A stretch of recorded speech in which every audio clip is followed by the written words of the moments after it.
नमस्कार, अपना उत्तराखंड में आप सभी का स्वागत है। मैं हूं नीलू। करते हैं खबरों की शुरुआत। तो राज्य में हेलीकॉप्टर की लैंडिंग से पहले हेलीपैड पूरी तरह सुरक्षित किए जाएंगे और भीड़ को हेलीपैड से दूर रखा जाएगा। Civil aviation secretary Dilip Javalkar ने इसे लेकर सभी जिलों के डीएम और एसएसपी को निर्देश जारी किए हैं कि हेलीकॉप्टर लैंडिंग के दौरान नियमों का पालन किया जाए, जिससे हेलीपैड पर सुरक्षा पानी का छिड़काव और लोगों को दूर रखना शामिल है। आपको बता दें कि मंगलवार को सीएम धामी के एक प्रोग्राम में शामिल होने वो कालसी गए हुए थे, जहां हेलीपैड के नजदीक लोगों की भीड़ थी और धूल उड़ने से अफरा तफरी मच गई, जिसके बाद सिविल एविएशन डिपार्टमेंट एक्टिव दिखा। बीती 30 मई को केदारनाथ में हेली लैंडिंग के दौरान बड़ा हादसा होने से बच गया था और अब एविएशन डिपार्टमेंट ने कई सारे गाइडलाइन को फॉलो करने की उत्तराखंड सरकार को कहे हैं। तो भीड़ को हेलीपैड से दूर रखा जाए। सिविल एविएशन ने इस तरह के अब नियम लागू करने को उत्तराखंड को कहा है।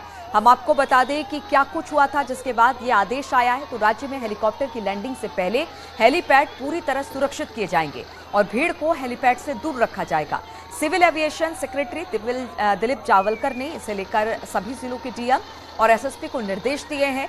उन्होंने कहा कि हेलीकॉप्टर लैंडिंग के दौरान नियमों का पालन किया जाए, जिसमें हेलीपैड पर सुरक्षा पानी का छिड़काव और लोगों को दूर रखना शामिल है।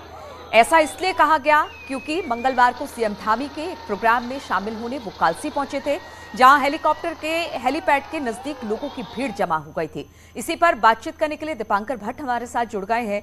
दीपांकर, हमने देखा था मंगलवार की सभा में मुख्यमंत्री ने इस बात का जिक्र भी किया था कि लोग हेलीकॉप्टर देखने आए हैं, क्योंकि उस समय अफरा तफरी मची थी।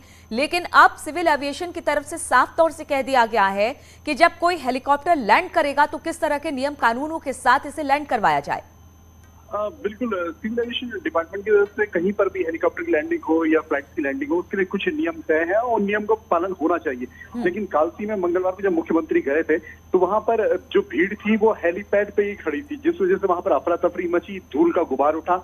हालांकि मुख्यमंत्री ने भी वहीं मंच से ये निर्देश दिए कि इस तरह से व्यवस्था नहीं होनी चाहिए। हेलीपैड में पानी प्रॉपर पड़ा हो, वहां पर सिक्योरिटी के पूरे इंतजाम हो। तो उसका सिविल एविएशन के सेक्रेटरी जो दिलीप जावलकर, उन्होंने सभी डिस्ट्रिक्ट के डीएम और एसएसपीज को निर्देश दिए हैं कि सभी जगह पर सिविल एविएशन के जो रूल्स हैं, रेगुलेशंस हैं, वो पूरी तरह नॉर्म्स का उनका पालन होना चाहिए। और आगे इस बात का ख्याल रखा जाए कि जब भी कोई हेलीपैड में लैंडिंग या टेक ऑफ हो रहा हो तो वहां पर भीड़ भाड़ ना हो। जी बिल्कुल। और दीपांकर, सबसे बड़ी बात यही है कि लोगों को नहीं पता कि किस तरह से जब हेलीकॉप्टर या किसी तरह से फ्लाइट की लैंडिंग होती है तो वहां पर क्या व्यवस्थाएं होती है। इस तरह से जब चॉपर वहां पर उतरता है तो ये जिम्मेदारी वहां पर जो इस तरह के आयोजन करते हैं या फिर सिविल एविएशन की तरफ से भी कि किस तरह की जिम्मेदारी होनी चाहिए, ये होना बहुत जरूरी है, क्योंकि ये एक छोटी सी बात बड़ी दुर्घटना का कारण बन सकती है। बिल्कुल नीरू, बीते दिनों में हमने देखा था 30 तारीख मई को केदारनाथ में भी इस तरह का हेलीकॉप्टर हमें दिखा था और वहां पर भी एक बड़ा हादसा टलते टलते रहा। सभी जगहों पर जहां पर भी हेलीकॉप्टर की लैंडिंग हो रही है, और खासकर उत्तराखंड जिस तरह का राज्य है, यहाँ पर कई बार आपको टेम्परेरी हेलीपैड बनाने पड़ते हैं गाँवों में, और वहां पर कई बार लोगों की भीड़ जुटती है हेलीकॉप्टर को देखने के लिए। तो इसीलिए सब जो निर्देश दिए गए हैं डीएम एसएसपी को दिए गए, ताकि डिस्ट्रिक्ट एडमिनिस्ट्रेशन की जो जिम्मेदारी है वो वहां पे निभाए और कहीं पर भी नॉर्म्स न टूटे और इस तरह की शक्ल या इस तरह की स्थितियां आगे देखने को ना मिले। चलिए, बहुत बहुत शुक्रिया आपका दीपांकर हमारे साथ जुड़ने के लिए। और उत्तराखंड में एक बार फिर से प्लास्टिक बैन को लेकर हलचल शुरू हो गई है। राज्य में 1 जुलाई से प्लास्टिक पर बैन की बात सामने आ रही है। शहरी विकास निदेशालय ने इसके लिए आदेश जारी किए हैं, जिसमें प्लास्टिक के ग्लास, प्लेट, झंडे ये सभी बैन किए जाएंगे। 75 माइक्रोन तक के प्लास्टिक बैन की जाएगी। तो 1 जुलाई से इसे लागू कर दिया जाएगा। इसके लिए अब निर्देश भी दे दिए गए हैं। तो एक बार फिर से उत्तराखंड में प्लास्टिक को ये बैन को लेकर हलचल शुरू हो गई है। राज्य में 1 जुलाई से प्लास्टिक पर बैन लग जाएगा।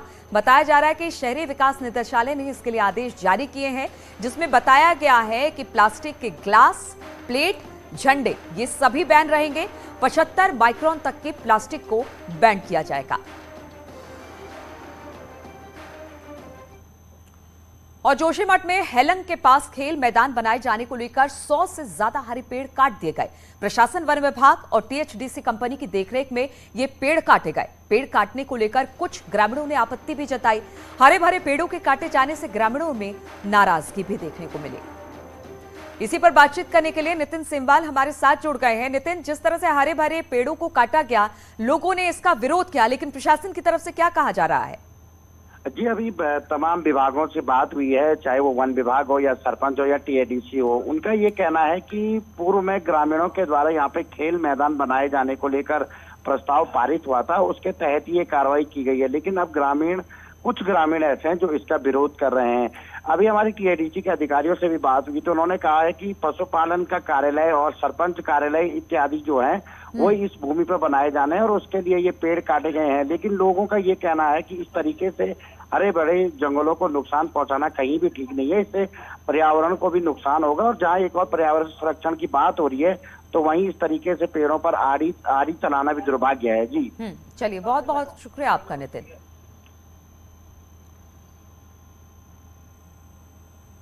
और विधानसभा सत्र से पहले धामी कैबिनेट की आज एक अहम बैठक होने जा रही है। यह बैठक आज शाम 5 बजे होगी, जिसमें कई अहम प्रस्ताव आ सकते हैं। तो आज कैबिनेट की बैठक होनी है धामी कैबिनेट की। बताया जा रहा है कि विधानसभा सत्र से पहले धामी कैबिनेट की ये काफी अहम बैठक होगी। ये बैठक आज शाम 5 बजे रखी गई है, जिसमें कई अहम प्रस्तावों पर मुहर लग सकती है। और चारधाम यात्रा में इस साल रिकॉर्ड यात्री आ रहे हैं। वहीं अभी तक 180 से ज्यादा तीर्थयात्री ऑक्सीजन की कमी और तबीयत खराब होने की वजह से अपनी जान खो भी चुके हैं। इस बीच सरकार ने एक एक्सपर्ट कमेटी बनाई है जो आज से अपना काम शुरू करने वाली है। अगर आप बिल्कुल फिट नहीं हैं, तो चारधाम की यात्रा आसान नहीं है। खास तौर पर केदारनाथ धाम की करीब 22 किलोमीटर की पैदल यात्रा बहुत कठिन है। करीब 11,700 फुट की ऊंचाई पर बसे केदारनाथ धाम में अब तक इस यात्रा सीजन में 74 लोगों की मौत हो चुकी है, जबकि 3 मई से शुरू हुई यात्रा में 8 मई तक 182 श्रद्धालुओं की जान जा चुकी है। दूसरे पैदल रूट के धाम यमुनोत्री में 62, गंगोत्री में 14 और बद्रीनाथ में 32 यात्रियों की जान गई है। यात्रियों की मौत की वजह हेल्थ प्रॉब्लम को माना जा रहा है। ऐसे में ये आंकड़ा ना बढ़े और रूट पर स्वास्थ्य व्यवस्था का क्या हाल है, इसको लेकर 4 डॉक्टरों की टीम ऋषिकेश से केदारनाथ तक पैदल जाएगी और फिर सुझाव सरकार को देगी। इसमें जो लोग हैं, एक्सपर्ट्स हैं, तो आप देखें 2 पल्मोनोलॉजिस्ट हैं जो आपके चेस्ट और लंग्स के ऊपर स्पेशलिस्ट है और एक कार्डियोलॉजिस्ट है। एंड तो बहुत अच्छी कमेटी है ये। सो बेसिकली हम लोग पैदल जाएंगे, पूरा 16 किलोमीटर हम वॉक करेंगे, तो यात्रियों को भी देखेंगे साथ साथ, थोड़ा आइडिया लगता रहे, फिर उससे हमें आइडिया लग जाता है कि हमें और क्या फैसिलिटी ऐड करनी है। चारधाम में सबसे मुश्किल हालात केदारनाथ में है और सबसे ज्यादा पैदल सफर इसी धाम के लिए तय करना पड़ता है। एक्सपर्ट कमेटी चेयरमैन का कहना है कि केदारनाथ रूट के हालात पर वो सुझाव देगी। बेसिकली केदारनाथ जी जो धाम है वो ही सबसे ज़्यादा हाइट में है और उसकी यात्रा ही सबसे कठिन यात्रा है 16 किलोमीटर की। सो एज ऑफ नाउ और डेथ्स अगर आप देखें तो मैक्सिमम डेथ्स इसी एरिया में हुई है। तो ये जब जहाँ मैक्सिमम हुआ है उसको स्टडी करने से बाकी का सुधार ऑटोमेटिकली ही हो जाएगा। 18 लाख से ज्यादा श्रद्धालु 4 धामों में दर्शन कर चुके हैं, जबकि केदारनाथ में ये आंकड़ा 6 लाख के पार हो चुका है। ऐसे में बुजुर्ग, बीमार और अनफिट यात्रियों को स्वास्थ्य कारणों से जान न गंवानी पड़े, इसके लिए सरकार ने प्रयास तेज कर दिए हैं। देहरादून से न्यूज़ 18 के लिए दीपांकर भट्ट की रिपोर्ट। और पहाड़ पर लैंड जिहाद का मुद्दा फिर से गरमा गया है। इस मामले को लेकर सरकार भी सतर्क है और जांच कर रही है, लेकिन सवाल यह है कि आखिर ऐसी क्या चीज हो रही है जिसे उत्तराखंड के लोग लैंड जिहाद कह रहे हैं। कथित जमीन जिहाद की पूरी कहानी क्या है? क्या सच में एक साजिश के तहत उत्तराखंड में घुसपैठ किया जा रहा है?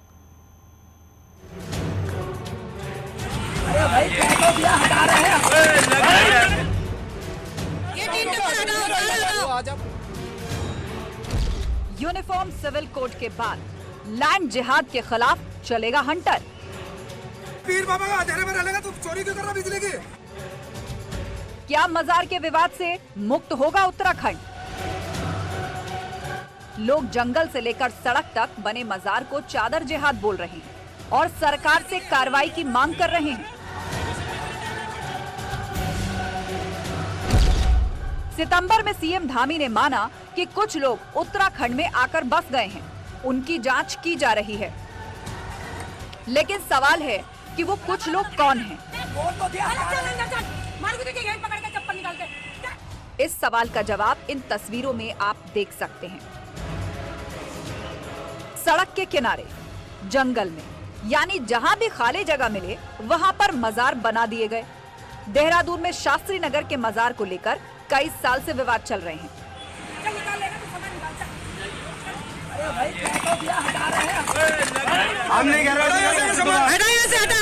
प्रदेश में मजारों के नाम पर अतिक्रमण के कई मामले अब सामने आने लगे, जहां विरोध भी अब लोगों का देखने को मिल रहा है।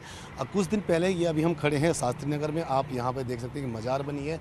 मजार भले ही कुछ सालों पहले बनी है, यानी कि जो स्थानीय लोगों का कहना है 20 से 25 साल इस मजार को हुए हैं, लेकिन इस मजार के नाम पर अब यहाँ पे अतिक्रमण, कुछ लोग यहाँ पे अतिक्रमण कर रहे थे और उन्होंने यहाँ पे पूरा एक घर नुमा एक सेट भी तैयार किया था, जिसको स्थानीय लोगों के विरोध और प्रशासन ने उस पूरा सेट को यहाँ से हटा दिया था। देहरादून के शास्त्री नगर में पहले मजार बनाई गई, फिर वहां पर रहने के लिए घर।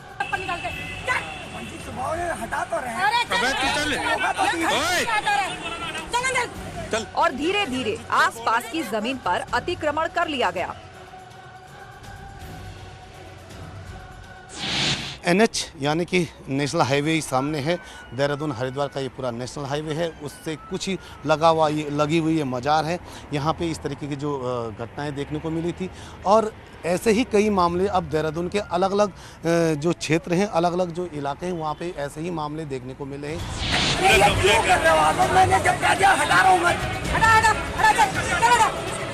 शास्त्री नगर की इस मजार पर जब भी अवैध अतिक्रमण हटाने की कोशिश हुई तो यहाँ रहने वालों ने हंगामा कर दिया और कई बार पुलिस को हस्तक्षेप करना पड़ा। प्रॉब्लम तो गंभीर ही है भैया, और ये शायद बढ़ावा भी हम ही लोगों ने दिया है इन्हें भाईचारे में। अब देखो, पहले लव जिहाद, लैंड जिहाद, स्मैक जिहाद और अब व्यापार जिहाद, सभी व्यापार इन्हीं के हाथ में है। कहीं ना कहीं ये देवभूमि में बड़ी तेजी से इनकी संख्या फैल रही है और मैं ये चाहती हूँ कि चादर और फादर से देवभूमि हमेशा मुक्त रहे। सिर्फ सड़क के किनारे ही नहीं, फॉरेस्ट विभाग की जमीन पर भी कई मजारें हैं। कहने के लिए तो ये काफी पुरानी बताई जाती हैं, लेकिन वन विभाग की जमीन पर बने इस मजार को लेकर सवाल खड़े हो रहे हैं। साल के इन जंगलों के बीच बनी ये सामने आप देख सकते हैं कि मजार है, जहाँ पे काफ़ी लोग यहाँ पहुँचे हैं। इसका भी लगातार विरोध यहाँ पे देखने को मिला है। यहाँ पे जो भी इन लोगों ने जो टीन सेट वगैरह लगाए थे फॉरेस्ट ने, कि ये पूरी लैंड है, फॉरेस्ट विभाग ने कई बार जो टीन सेट वगैरह या जो भी यहाँ पे ये निर्माण कर रहे थे उसको यहाँ से हटाया है। देहरादून के रायपुर के जंगलों में फॉरेस्ट विभाग की जमीन पर बनी इस मजार को हटाने की मांग हो रही है। मौलवियों का कहना है कि ये सालों पुरानी मजारें हैं। अतिक्रमण के आरोपों से वो इनकार करते हैं। मजार पे यहाँ पर मुझे लगभग 24 साल आते आते हो गए हैं और यहाँ पर जो 6 नंबर से बैठते थे वे लगभग 85 साल की उम्र में होकर गुजरे हैं। उनके बाद उनके दादी साहब बेटे भी बैठते थे और वो बूढ़े अम्मा भी बैठती थी। उसके बाद यहाँ पर जाने कितने लोग आए हैं और कितने यहाँ से चले गए हैं। जो भी आया वो सिर्फ कहाँ के लिए यहाँ पैसा इकट्ठा करा, वो चल दिया, यहाँ तक किसी ने तरक्की नहीं करी। और यहाँ पर जो आया आज तक उसकी सबकी मन्नत पूरी भी हुई है और कभी किसी को नाराज होकर गए भी नहीं है। बद्री केदार मंदिर समिति के अध्यक्ष अजेंद्र अजय ने गंभीर आरोप लगाए। उन्होंने इसे सनातन धर्म पर हमला बताया है।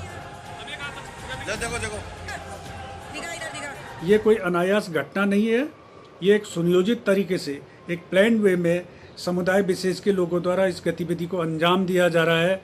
कई स्थानों पर अवैध रूप से धार्मिक स्थलों का निर्माण किया जा रहा है और इस प्रकार की गतिविधियां बढ़ी गई, यहाँ की डेमोग्राफी में चेंजेज आएंगे तो ये राष्ट्रीय सुरक्षा की दृष्टि से भी बेहद खतरनाक है।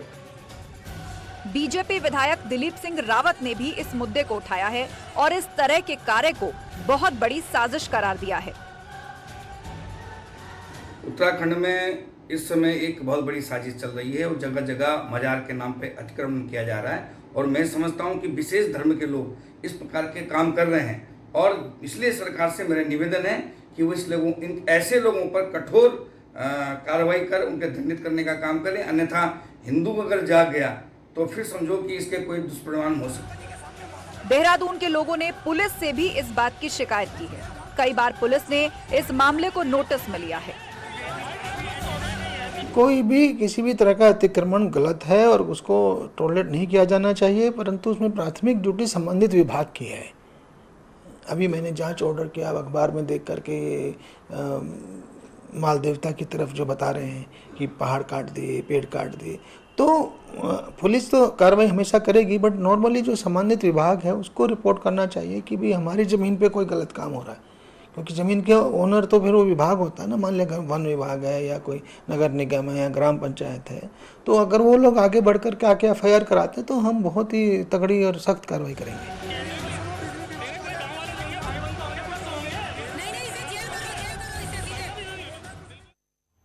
और नैनीताल के लोगों का कहना है कि मुस्लिम समुदाय के लोगों का संख्या बढ़ने से वहां की डेमोग्राफी बदल रही है, नए मोहल्ले बन रहे हैं और दावा किया जा रहा है कि अगले कुछ सालों में यहां के हालात भी बदल जाएंगे और इसके पीछे आंकड़े भी दिए जा रहे हैं।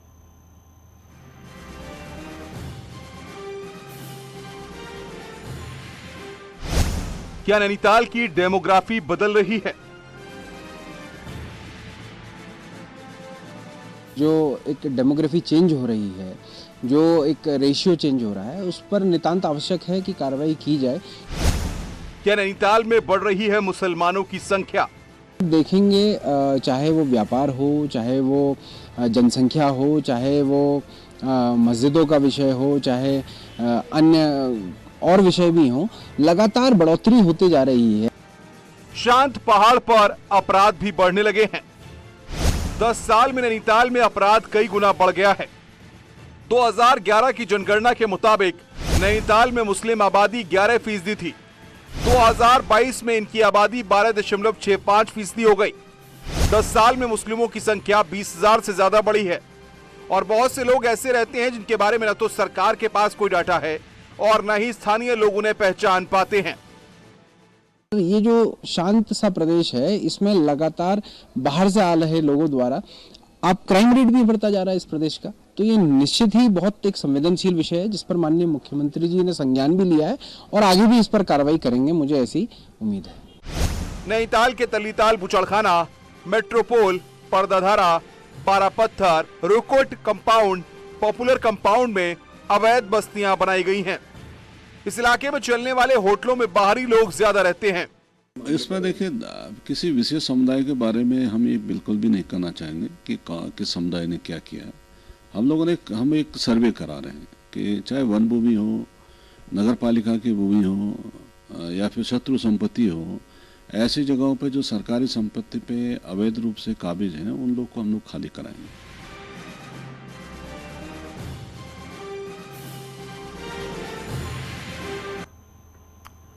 और हाल ही में एक कार्यक्रम के दौरान सीएम धामी से उत्तराखंड से में घुसपैठ पर सवाल किया गया। उत्तराखंड के होटल में बिना पहचान के काम करने वालों को लेकर भी सवाल हुए।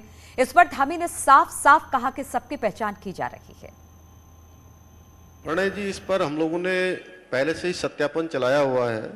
इस पर सत्यापन पर हमारे अधिकारीगण काम कर रहे हैं। आपने मुझे कहा है, मैं हिमाचल भी बात करूंगा, हमारे अधिकारीगण भी बात करेंगे और मैं स्वयं इसका संज्ञान लेकर दोनों राज्य बात करके इस पर जो है हम अगर कहीं पर ऐसी बात है तो निश्चित रूप से, वैसे तो हमने पहले से भी सत्यापन चलाया हुआ है।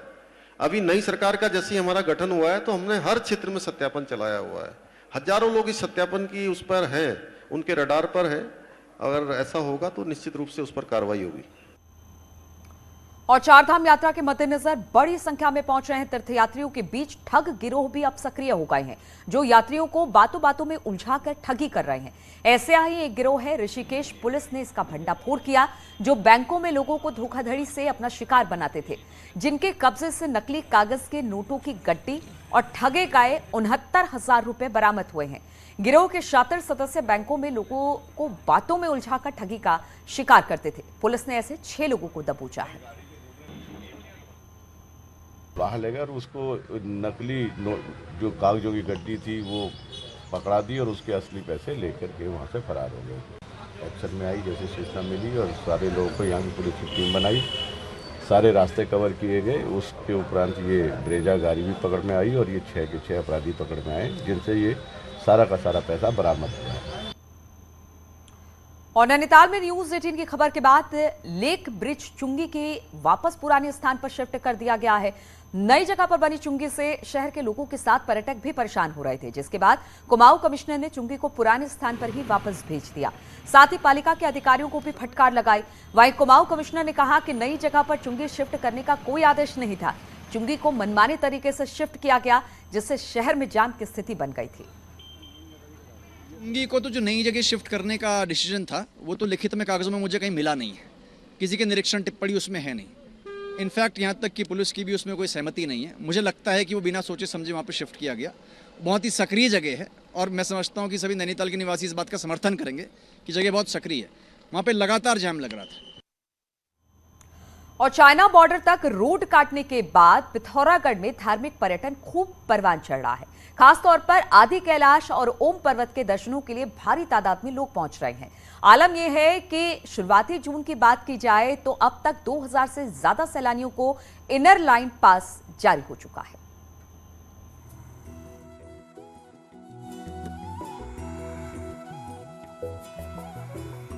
आदि कैलाश और ओम पर्वत हर कोई देखना चाहता है, लेकिन यहां तक पहुंच आसान नहीं होने से कम ही लोग प्रसिद्ध धार्मिक स्थलों तक पहुंच पाते थे। मगर अब चाइना बॉर्डर को जोड़ने वाली लिपुलेक और जोलिंगकांग रोड कटने से हफ्ते भर का पैदल सफर सिर्फ एक दिन में पूरा हो रहा है। रोड कटने के बाद पहली बार हिमालय में मौजूद इन जगहों तक सैलानी पहुंच रहे हैं। और रुकेंगे यहाँ पर छोटे से ब्रेक के लिए, जल्द हाजिर होंगे।